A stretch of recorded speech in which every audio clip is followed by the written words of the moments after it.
Welcome to the Triple D Podcast, Donuts, Disability, and Discourse, where host Michael Leiner talks to the best in the business about community, impact, business, and donuts. Here's your host, Michael Leiner. Well, I want to welcome everybody to a very special episode with a special guest of the Triple D Podcast. I have Linda Davis. Hello. Thank you for being here today, Linda. Linda, you are with the Cleveland Stroke Club. Do you want to tell us a little bit what your role is and about the Cleveland Stroke Club so that people understand? Oh, sure, definitely. I am the president of the Cleveland Stroke Club. I've been the president for about 4, maybe 5 years now. Starting to turn into kind of a dictatorship, yes. 4 or 5 years. Yes. And actually, I found the Cleveland Stroke Club after I had my stroke 7 years ago. And so it was like looking for something so that you don't feel alone. Yeah. A lot of time after a person has a stroke, they're depressed. They're like, my life will never be the same. Nobody understands me. The family is there to help. But sometimes, because they're the caregivers, some of them can help. So what we do with the Cleveland Stroke Club is we have 2 meetings twice a month. The first one is at Select Medical Center on Fair Hill. And with this one is we have a dinner, and then we make our little announcements, such as informing people what's on our schedule for the following month. And then we break up into groups. We have the caregivers group where all the caregivers will go into another room and they'll have their meeting. And then we have our own meeting as survivors of a stroke. And we have Jean Nessenbaum, who is from the Cleveland Hearing and Speech Center, as our solicitor. She has been with us, I'm not quite sure, but I'm pretty sure it's pretty close to 15 years. Wow. And being in a club like this, it's really helped. Actually, my thing is, it's my family, because I live alone. At one point, there was talk of, in our own home, of talking, possibly it may be best for me to move into an apartment or whatever. But once I joined the Cleveland Stroke Club, along with other people, we made our connection. Everything is different. So basically, it's like one of the favorite sayings from one of our members is, it's different strokes for different folks. So just because you had a stroke and you feel like some strokes, most of the strokes you hear about are bad ones, where unfortunately they're not able to get all of their physical functions back. Yeah. Or their speech, which is aphasia, which is another condition that some people have to deal with their speech. So at this meeting, we're talking to different people. There are some of our members that have been there for 20-some years. And then at our second meeting at the church is our social meeting, more or less. Again, we have dinner, then we have our little announcement to follow up on what's been going on. We have a newspaper called Refocus, and we have a lot of members that have articles in it.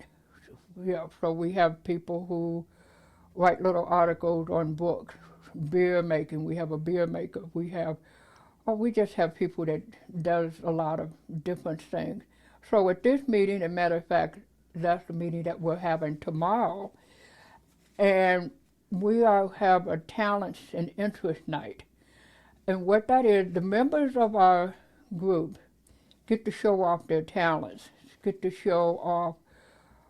We have travelers, we have cooks, we have beer, like I mentioned, beer maker. We have a gentleman, that's all he does for a hobby, is brew beer at home.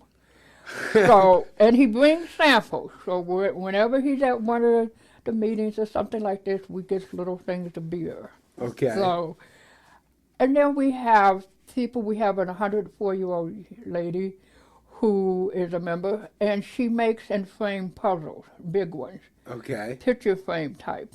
We have people who crochets and knit. So they bring all of this out so that if someone is new in our group, then they get to see it doesn't having a stroke doesn't have to completely stop you. Yeah. You have to work at it and find another new phrase we have is the new you. For myself, the new me is being able to come and talk to someone like this. I have always shied away from being in the public. But since I've been with the group, it kind of helped open me up a little bit. Sure. We had another gentleman who recently passed away. He was 94. And he said the stroke was a good thing for him because it slowed him down enough to smell the roses. And I have to agree with him, just because, like I say, I would not be here doing this cat project if it wasn't for the support and everything I get from the stroke club. So it's 50 years now in August. Wow, 50 years. And we're going to have our 50th black and gold anniversary on August 21st. Now, how many members are there in the club, Linda? It varies from time to time, but our actual members right now, since we're recuperating from COVID, even though we didn't lose that many because we did a lot of meetings and everything on Zoom.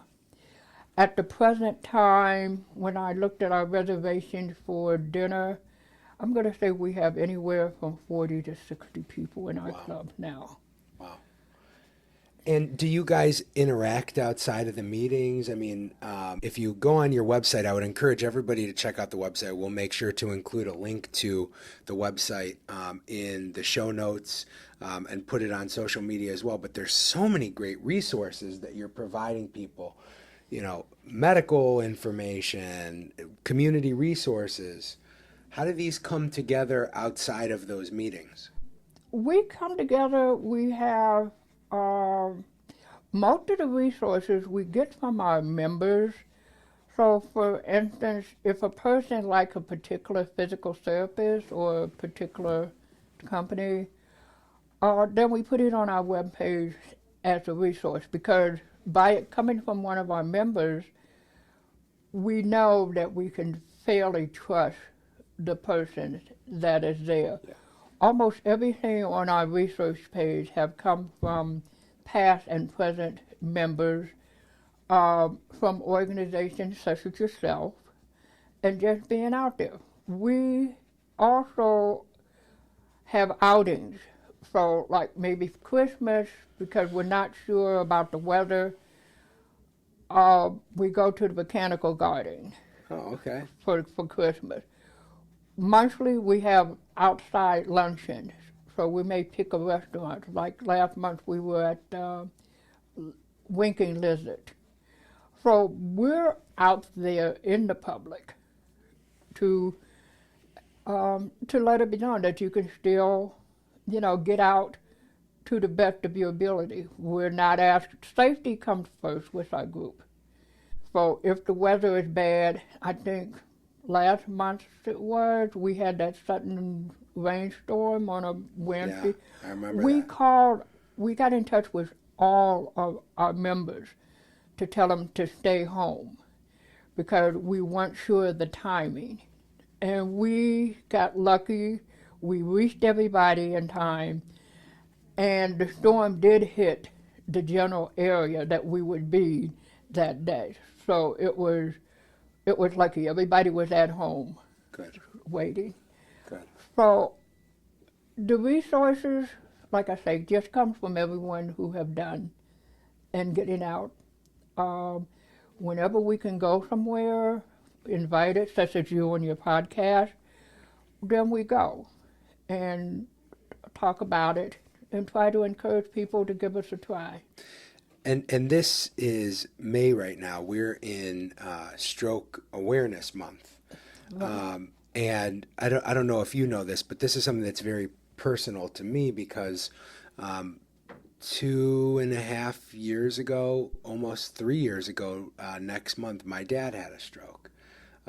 And, it thankfully he's still physically functional, but it's changed his cognitive and speech abilities quite a bit. And I love what you said about how different strokes for different folks, because it affects everybody so different.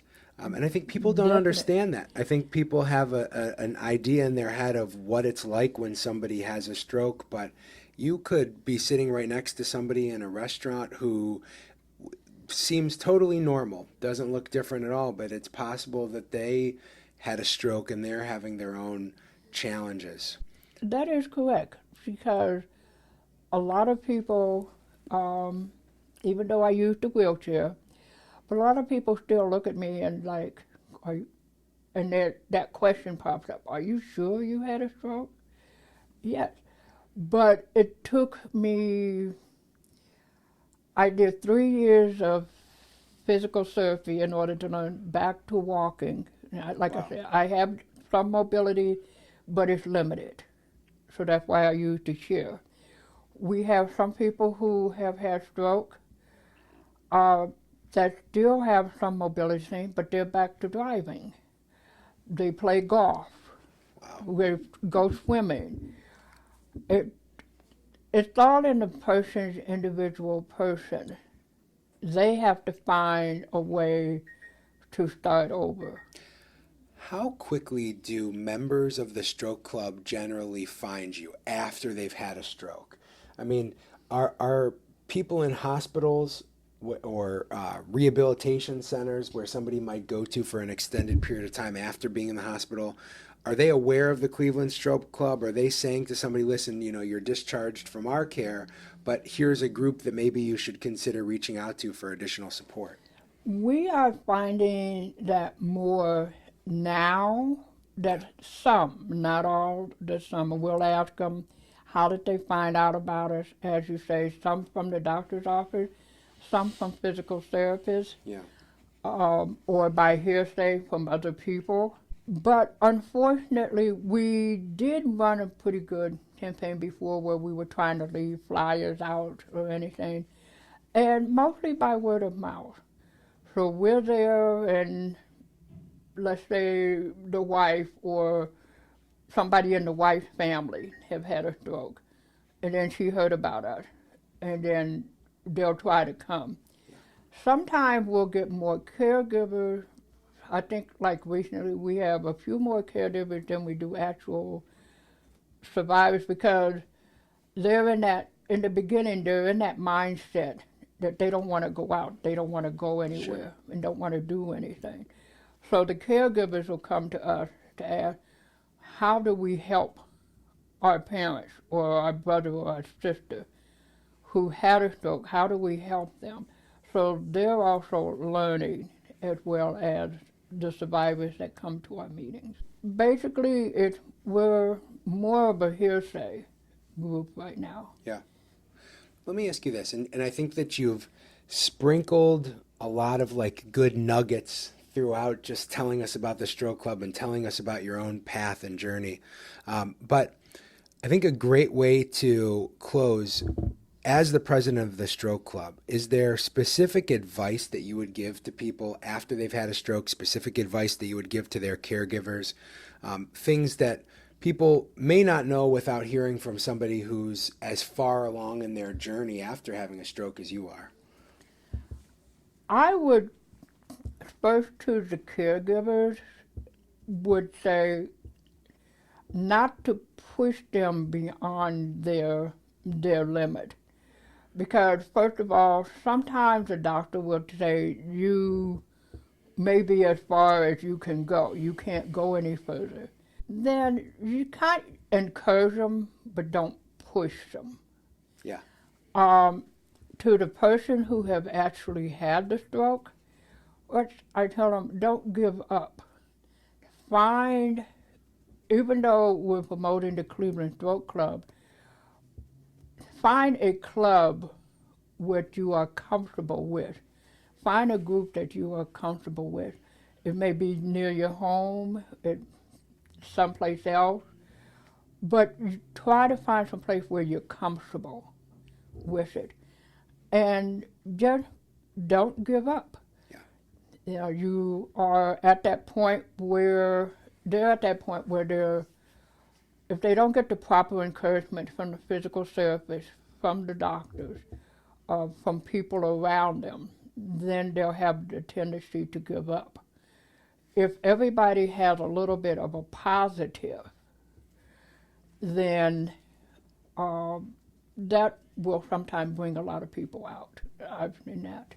You know, it's so interesting to me, just hearing a little bit about your path, and I can't help but think about my dad. And, you know, the benchmark where you always hear neurologists and other professionals that help people after a stroke is they say they want to measure how somebody's progressed after 3 months. You hear that a lot because I guess clinically, historically, people see the most positive change, or you know, they see the most recovery in the first 3 months. But you were saying that you were totally unable to walk for a period of time until I think you said it was like 3 years after when you finally regained some. And I'm thinking about my dad, and you know, he's not 3 years out from his stroke yet, but for the first 2 years, I mean, I felt like, as somebody who was just kind of tracking his progress, that it had seemed like the improvement in his speech and cognition had kind of like plateaued. It had flattened a little bit. And then all of a sudden, because he refuses to give up on his therapy, in the last 6 months, 9 months, I've seen more progress than I think I saw in the 2 years before that. So I think that's amazing advice that you're giving, which is don't worry about what they say in a medical journal. Don't worry about what somebody else tells you. Keep, you know, stay within your limits, but keep pushing yourself, because you can see that improvement if you refuse to accept your circumstance. That is correct. Yeah. I see that and hear a lot of that in our survivors meetings, because this was one of the most important parts, because you hear other people's stories, and that's it. Some have made progress, okay, maybe within the first 2 years or whatever, Yeah. but then instead of, like your father, instead of giving up, they kept working at it. And we have one young lady who was told that her, you know, she was always going to have problems with her arm, lifted it. And one day, unexpectedly, she reached up with the bad arm and closed the trunk of the car. Wow. So you never know when it's going to tick in. Yeah. So that's why a support group is so important. Or to, even if you can't find a group, someone that you feel comfortable talking to about it. Yeah. Because main thing is just don't give up. When I just keep thinking of more things that I want to ask you and say to you. When you have your meetings, and especially your kind of social meeting, does the group go around and share their wins? I love that story you just told about, you know, being able to reach up and finally close the trunk of the car. I mean, I feel like that's something that everybody celebrates and gets excited for, and it gives you hope that you're going to have your win and you're going to have your win. Yes. In our survivors meeting, the first meeting that we have of the month, this is when we find out more about what's going on, because we are at the, like you said, we are at the table, and Jane, our facilitator, makes sure everyone gets a chance to tell their stories, because if we have a newcomer come in, then we'll go around and give our stories. Jane will bring in information that she may have for us. But the main thing is listening to other people. Yeah. Hear, like you say, when you hear somebody else's story and you're looking right at that thing, a lot of times we do get emotional at the meetings, and that's why the second meeting is more or less a social meeting. Right. You know, where we do have people that comes in and talk about this, that, and the other, but then that is still part of our fun meeting, so to speak. Well, Linda, once again, this was truly such a pleasure to have you here. We've got these delicious donuts in front of us today from our sponsor, Jack Frost Donuts. And tell us, describe the donut that you picked to try for us. I pick, because I love chocolate and maple. So this one looks like it has little chocolate drops on it. It looks like it's maple flavor with caramel dripping on it. That looks decadent. And it looks very good, so that's why I picked that, because it has a little bit of all of my flavors in it. And I've got what I think is probably like an apple pie donut. It's like a glazed donut with some frosting on top and an apple. How about we each have a bite? Oh boy. I got into mine. What do you think? Is good? Good. We'll let you And have I the was rest right then. about the flavor. Delicious. You can spot it. You can spot it. Before we leave, is there contact information that you want to give so that people can, how do people find the Cleveland Stroke Club? We have contact, like you say, we think most important is our webpage, which is www.clevelandstrokeclub.com. And it's easy to Google. Great. Well, I'm so glad that I got to spend some time with you, Linda. Thank you for sharing your story. Thank you for enjoying a donut with me. Yes, thank you for the donuts. Yeah, and this was Michael Leiner with the Triple D Podcast. Thank you for tuning in. Thanks for listening to the Triple D Podcast, Donuts, Disability, and Discourse. Rate, subscribe, and tune in next week for more discourse and donuts.